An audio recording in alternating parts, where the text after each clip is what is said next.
Благодарам. Почитувани граѓани, почитувани медиуми. Умилената Агенција за обезбедување на заеви со сопственик струмичанец од Струмица, нивни сограѓанин, покрај од универзалниот снабдувач со електрична енергија добива тендери со вртоглави суми од други државни институции и општини каде што СДСМ и заеви се на власт. Во продолжение да не должам многу, ќе ги презентирам деталите. Струмичките апетити стигаат и до службата за општи заеднички работи, која што е директно под владата, со која на 3.10.2018 година склучиле договор за обезбедување од 3 милиони евра. Кој е втор поединечен најголем договор на оваа агенција после договорите со универзалниот снабдувач? Дали и СОЗР плаќа повеќе од вообичаено, исто како и универзалниот снабдувач, кој од годинава плаќа двојно повеќе за обезбедување од лани, и доколку да, дали профитот, односно разликата од профитот, завршува кај заеви? На ден 1.8.2019 година Агенцијата за обезбедување од Струмица склучила договор за обезбедување со град Скопје во висина од над 200.000 евра. Дали и општините Аеродром и Ѓорче Петров оделе по принципот да се избере омилената Агенција за обезбедување на заеви? Истите склучиле договори со вкупна вредност од 300.000 евра. Истите општини се јавуваат како корисници на услугите на оваа агенција и во 2018 година, кога искеширале над 250.000 евра. Трката за профит очигледно ги натерала функционерите од СДСМ и заеви, додати со абнормални решенија, помалку чудни, па така спортскиот центар Борис Трајковски, кој патем има собствена чуварска служба, склучил договор за обезбедување на 10.7.2018 година во висина од 10.000 евра.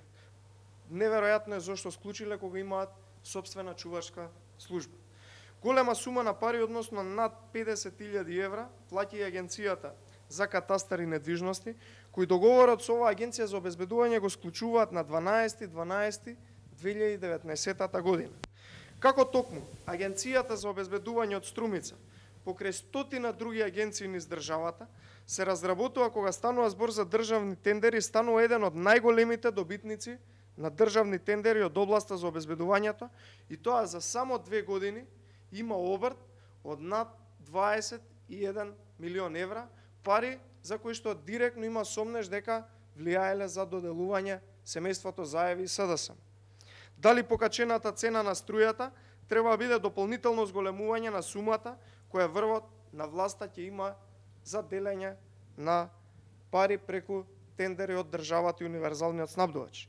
Ова се одговорите кои треба да ги дадат заеви, СДСМ и Агенцијата за обезбедување, и ова се одговорите кои што ги интересираат граѓаните.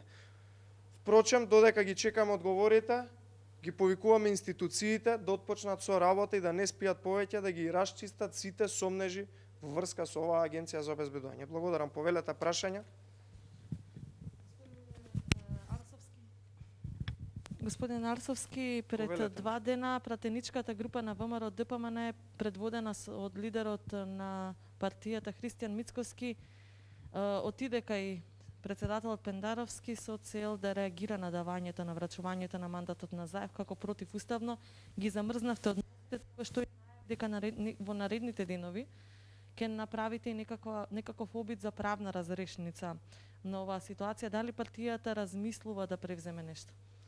Во моментов можам само да ви откриам дека од она кое што го размислува ВМРО ДПМН и за кое што многу набрзо ќе има и конкретен одговор, е дека размислуваме за поднесување на уставна иницијатива, бидејќи во моментов Стево Пендаровски го узурпираше мандатот кај еден пратеник како и 119 други кои што се во собранието, тоа е Зоран Заев, кој што нема мнозинство, му го додели мандатот и практично го узурпираше се со цел да му даде повеќе време, 20 дена да купи време, за да може на непринципиелен начин да се обиде да народски кажано лови пратеници од останатите листи кои што партиципираат во собранието со непринципиелни методи. Во однос на секогаш кога ќе биде прекршена, односно кога ќе биде прекршен уставот, тука Уставниот суд треба да излезе и да го заштити уставот, така да размислуваме за уставна иницијатива и многу набрзо ќе се знае конкретниот чекор во однос на поднесување на истата. Доколку нема други прашања, благодарам.